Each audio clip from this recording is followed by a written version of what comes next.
bienvenidos a este episodio sobre sabiduría antigua y filosofía.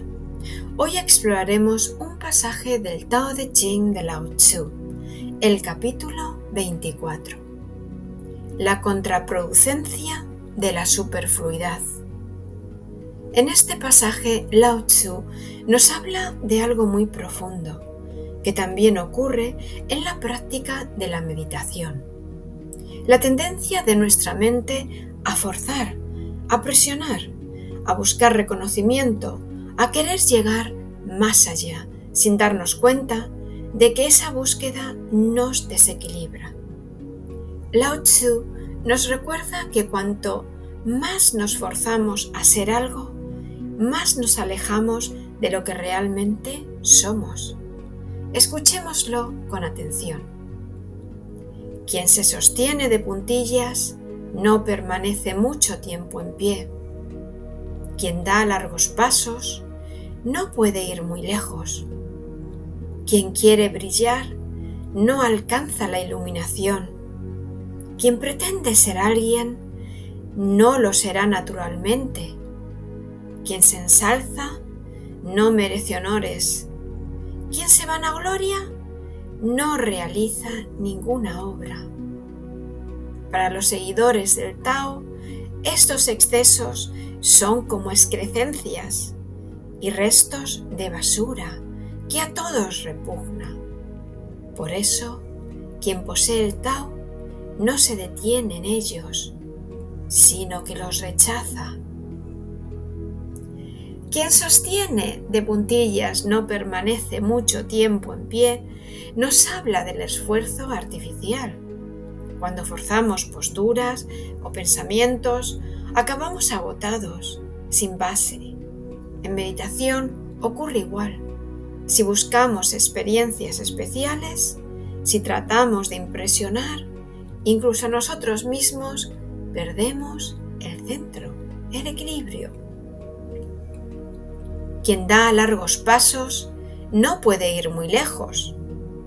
El afán de avanzar rápido en el camino espiritual o en cualquier proceso interno acaba por agotarnos.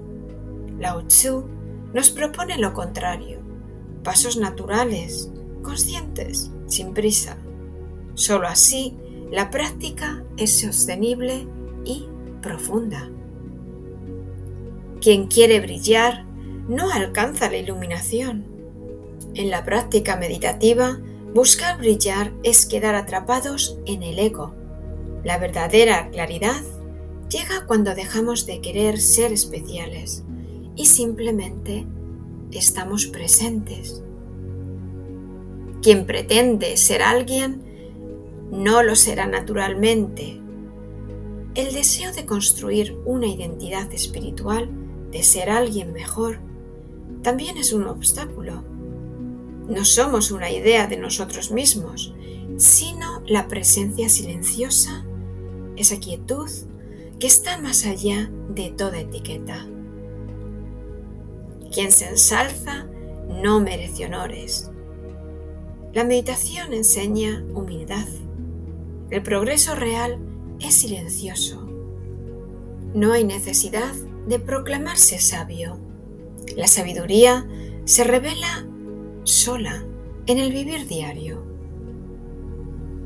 Quien se vanagloria no realiza ninguna obra. Si nos enfocamos en hablar de lo que hacemos, dejamos de hacer.